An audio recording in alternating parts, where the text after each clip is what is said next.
Hi, everyone. I am here with Maria Brown, and we are here to talk to you about a fabulous retreat that we're going to be doing in the Amazon jungle in February. And before we get started on that, I just wanted to ask you to watch this whole thing. We're going to make it relatively short, so you watch it. There's so many levels, but even if you're not interested in coming to the Amazon, I believe that you're going to find value in this conversation. So we did not rehearse anything. We did not come up with any script. And that was on purpose.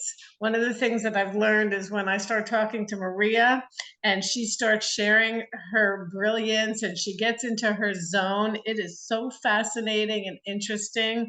So again, we didn't even prep anything for this. Before we get started, I just want to introduce myself. I'm Steph Levine, and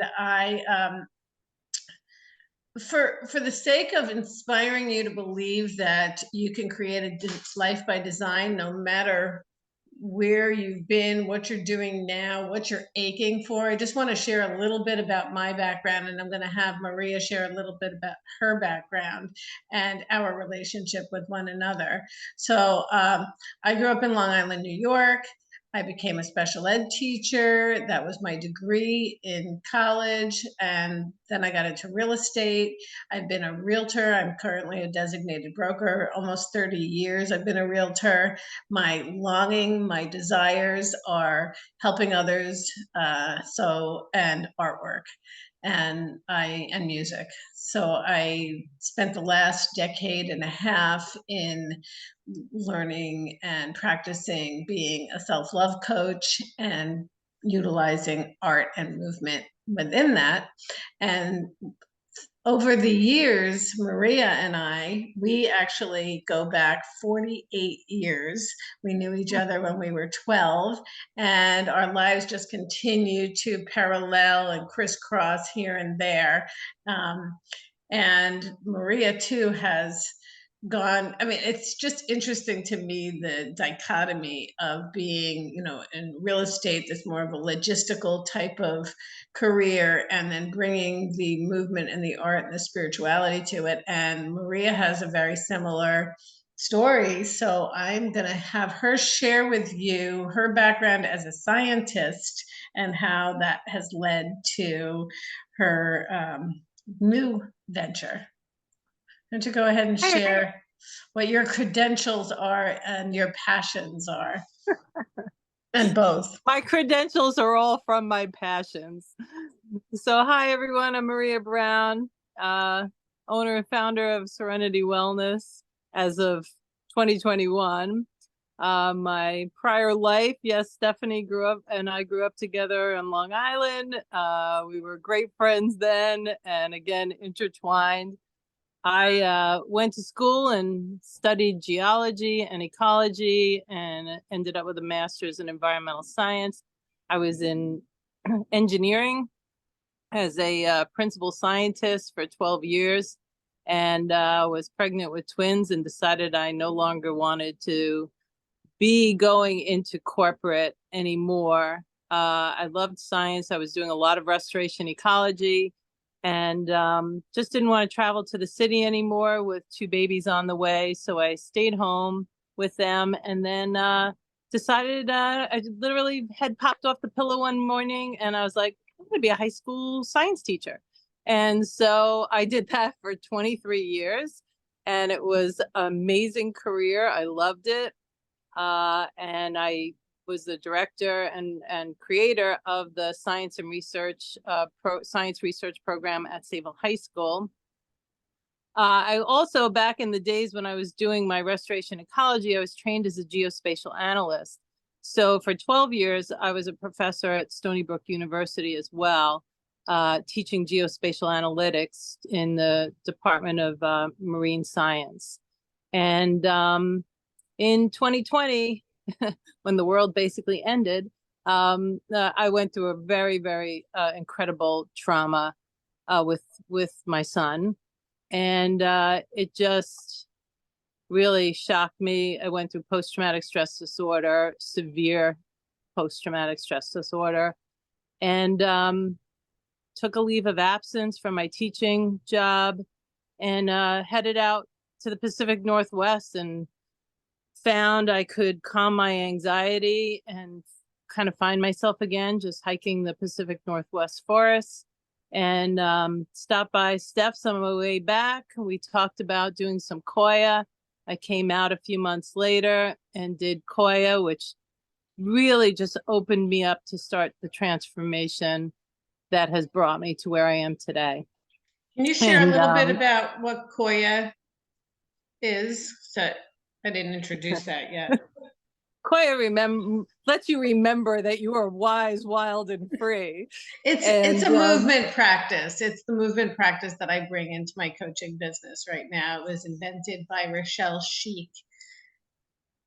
Yeah, and it's amazing.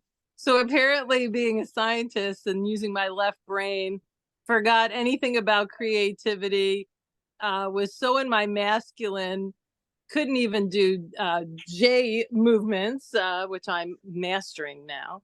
But it's so wonderful to do the movement. And then this giant canvas was in front of me and I was horrified of it. And it is my favorite thing. The woods behind me, I set up my canvas and I'm painting almost every day. So it totally transformed my life, or it opened me up for that transformation. And then Steph took me to Sedona, and together we did some breath work that really initiated the healing from the post-traumatic stress disorder. Shout out to Colleen Porter. Shout out. Yes. Oh my gosh, Colleen Porter, magical and brilliant musician. I absolutely adore her. And if you're ever in Sedona, check her out. So then headed back to New York, and nobody's doing breath work. So as algorithms will have it, I was searching on my computer looking for breath work, and Soma Breath found me. I interviewed with them and trained for a couple of years, and am a neurosomatic breath therapist now. And I work with a lot of different people with different variations of not only trauma, but self-image issues, confidence issues. I've done Ayurvedic nutritional training and some holistic approaches to nutrition and wellness. So yeah, and I open up my breathwork studio in just a couple of weeks. Up here in Warrensburg, nobody's doing upstate Adirondack, New York. No one is doing breathwork up here, so there's a lot of interest. So I look forward to bringing all of this with Stephanie's talents and magic into the Amazon. My history in the Amazon goes back to 2012 at this particular location. And I used to take my high school science research students there to do research every February. So, and it changed their lives just being there. It's a magical place, and the symphony of the Amazon is with you 24/7. And it's just a wonderful place to transform, to learn more about who you are, test your boundaries, and just go outside your comfort zone. Yeah, this is so exciting because for years I've listened to you share stories of your travels, and they're just so exotic with all sorts of really logistical science involved. And then here I am doing this hippie movement and the painting and all the spiritual work. And now, and this is what she was referring to was my retreats here in Arizona called MasterPeace retreats. And now we've been doing some retreats together and combining the science, the breath work with the art and with the movement, and a lot of the spiritual and logistical coaching that I do as well, business coaching, and bringing it to the Amazon, which I have not been there before. I just want to hear you talk a little bit more about when you are on the river and you run into pink dolphins and primates and frogs and birds, and how we're going to bring this into personal development. So this is multifaceted. This is an opportunity for people who love adventure. This is an opportunity for people who love personal development and is and they're aching for some more self-love in their life and want to explore cultures too, other cultures, and also have connection with each other and yourself, alone time. So there, it's so multifaceted that truthfully, I feel it's for everybody. So that's I me. That's agree. my bias. Yep, So I agree. tell me about your canoeing with the pink dolphins and some of the magic that you come across. So we stay in the Tamshiako Tawayo Reserve at the Tawayo Lodge, which is run by Amazonia Expeditions, and they are the most wonderful hosts. Their guides are local Riberinos, so those are the river people. There are 7 villages, and they all work together. And Amazonia only hires the local guides, so they're really knowledgeable about everything that's in the area. And we do spend time with the villages. It's pretty amazing. I go into the Chino village, and they know me by name. There's 200 people there, and those children I've watched grow up, and some of them even sent off to school in Iquitos, which is a city that's surrounded by water, and it's a couple of hours boat ride away. A day in the Amazon, pretty amazing.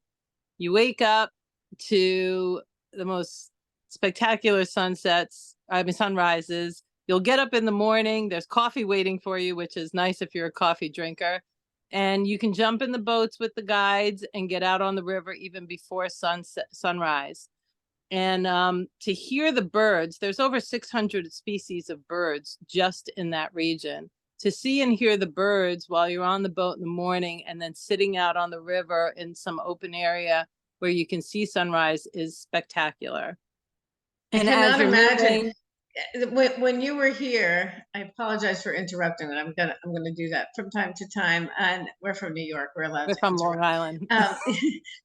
Um, when you were here and you led us in a bird meditation in the backyard, I was blown out of my mind. I just really believed that these birds knew what we were doing and they were showing off because the and I understand that my reticular activating system was ignited.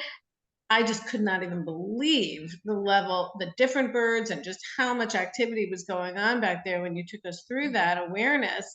I couldn't even begin to imagine what it would be like on the boat with you guiding us through that. If you're going to do that with us in the I am absolutely going to six do that with hundred you. species of birds, whoa. Yeah. Yeah. Oh, we will absolutely be doing that with some breath work and out in the morning with a sun salutation. And the pink river dolphin are all around the lodge in February, which is wonderful. They come up from the Atlantic and they have their young with them. So it's not just the adults, you see the babies with them. And we always know it's safe to swim in the Amazon when the dolphin are around because they would not be there with their babies if there were predators. So we can get in the water and they stay away from us, but they're always watching.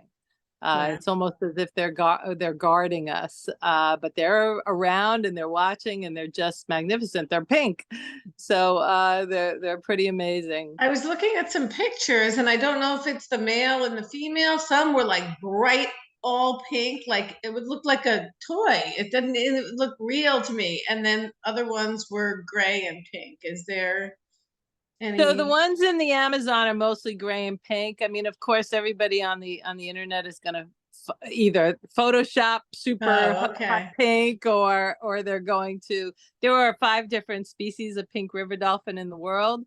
So these are more gray and pink, but they're pink, like they're a pastel-y kind of pink with gray.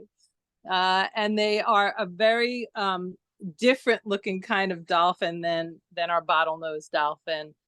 They have a very amazing like hump on the top of their head, and they have a different kind of snout. And there are also the small gray dolphins are there too. So there's 2 species of dolphin that we see when we're out there. So yeah, morning we do that, and then we come back, we'd have some breakfast, and breakfast is always local Peruvian food. and it's made by a local Peruvian chef. It's amazing. The facility is like a 5-star treehouse. That's the only way I can describe it. And I've been to Peruvian restaurants in Manhattan, 5-star Peruvian restaurants. The food at the lodge is by far more unique, so delicious, and it's just really nutritious, and I love that. Everything is fresh. There's fresh fruit juices that they squeeze in the morning, and it's really wonderful. They bake all the breads there. And then we'll be in this pavilion, so everything is like thatched and screened in, but you're open to the Amazon. You're literally on the stilted deckwork on the Amazon River. And since it's February, it's the flood season. So what we see at boat level when we're out in the canoes is not what you see during the dry season, which is now in the summertime, our summertime, July and August. But the water level is very high. So in the Amazon rainforest, there's 2 canopies. There's the regular canopy of trees, and then above it, there's the super canopy of trees. And because the water level is so high, when we're in the boats, the first canopy, which we would think of as our forest, just like what's behind me, it looks like shrubs. They look like shrubs. And then the high canopy is what you see as trees. So all of the primates, it's a hot spot for primates. So there are marmosets, pygmy marmosets, smallest marmosets in the world. And there's 3 different species of marmoset. There are, I think, 10 or 11 different species of monkey. And these are New World monkeys. And they're just amazing. They're right there because they can't get any higher. There's sloths, there's anteaters, there's all kinds of amazing wildlife. You hear that, Angel? You hear that, Lauren? Sloths. I know that's your favorite. Sign up.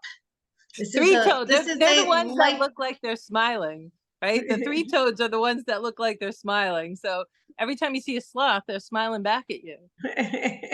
Yeah, it's just really amazing. And the ants, ants are not fun in the Amazon, but you're on the water, you're in a boat. So for the most part, the ants are in the trees and all of that, but you can see the anteaters moving from tree to tree, and they will. You're like, go anteaters! All the ants. So pretty amazing. There's some really unique habitats. We get to go visit the Watson bird, which is one of the oldest, most primitive birds in the world. They still look like dinosaurs. And thank you. I just had water arrive. Thank you, Dane. Thanks, Dane. Assistant. My assistant. Thanks for taking care of my girl. Yeah. So we get to see the Watson bird, and they're really funky. They've got like reptilian legs. They're big birds. They're gorgeous, but they have these thumbs, like almost like like mini T-Rex. Like it's amazing bird to see. And the wetlands that they're in are just magnificent. We take the little dugout canoes, which is super fun because if you love to photograph, you have your own chauffeur for every canoe. So each canoe holds 4 people. So 3 people are there, and you have somebody canoeing you through, but you can take your own canoes out anytime you want. But as we go on guided tours, it's really fun because you can just shoot away with your camera, and they point everything out. They know where everything is. So that habitat and those birds are just magnificent to see. And then, there's just so many different wildlife areas that we visit. We go to a place called Frog Valley, and it is the largest poison dart frog location known in that region. And in 2019, I was honored by being part of a team of researchers with American Museum of Natural History, Canadian Museum of Natural History, and also Peruvian Museum of Natural History, where we had 27 scientists that convened at this lodge, and we did bat research. And we did set up nets in Frog Valley. Turns out the largest known nesting area, maternity ward for the frog-eating bat. That's a thing, frog-eating bats.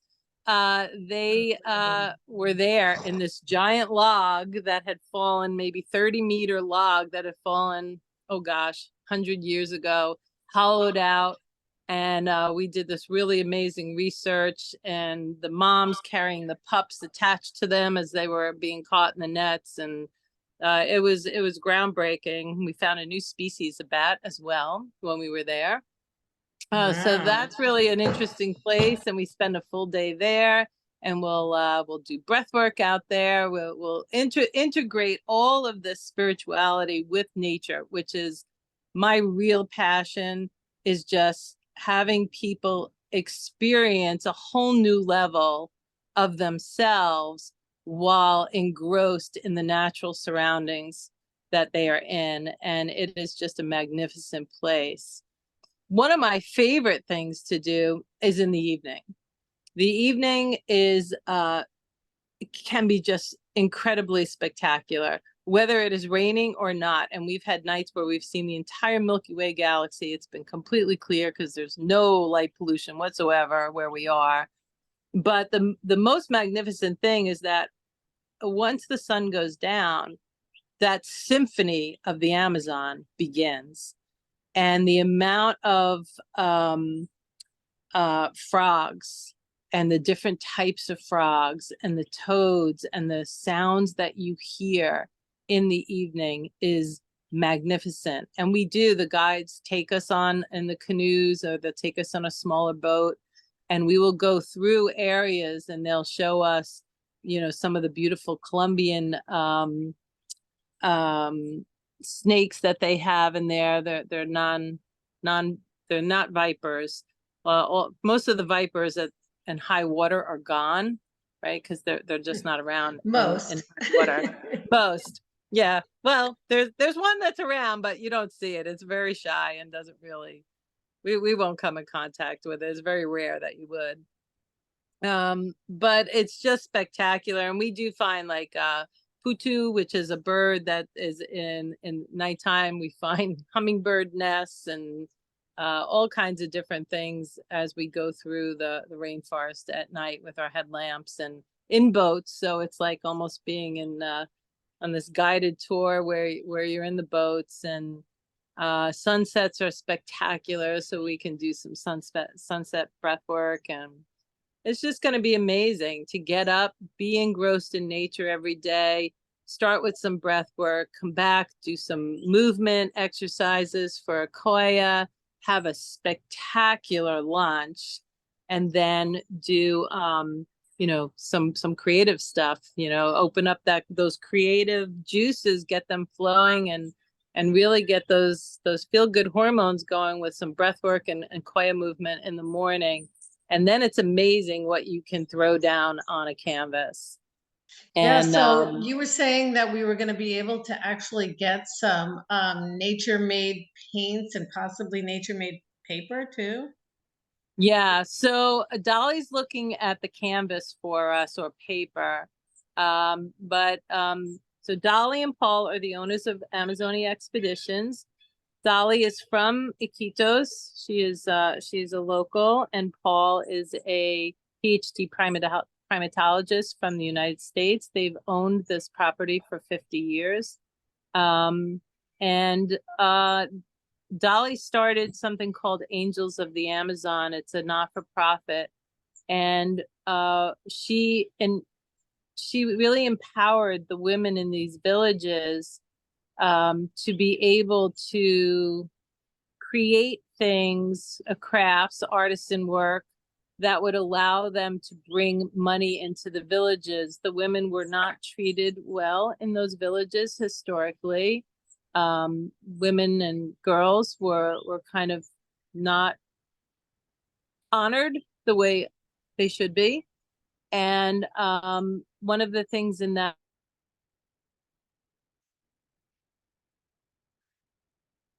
Oh, we froze.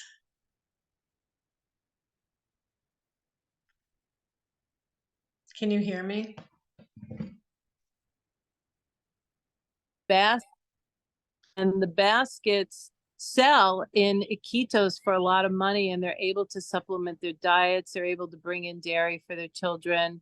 So these women will also create our paints for us. They will go out into the Amazon. They will collect the berries. They will create the different paints, because that's what they dye their reeds with, that they make these gorgeous baskets with.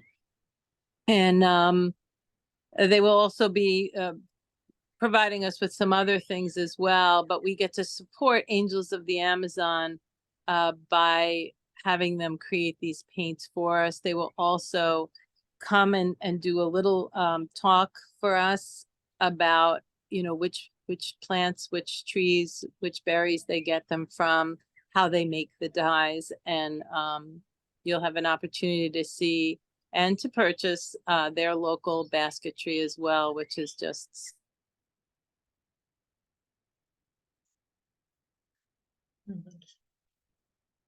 We have a little shaky internet. I'm just going to hang in there because I trust she'll come back. Have created a medical facility in one of the villages that we will visit, which started off when I saw it back in 2012. It had a very scary looking dentist chair, and they had just built a birthing room where all the women from the 7 villages will come now to give birth, because they all have open huts.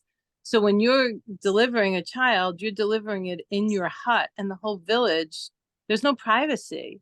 So they built that for the women, and they come and they have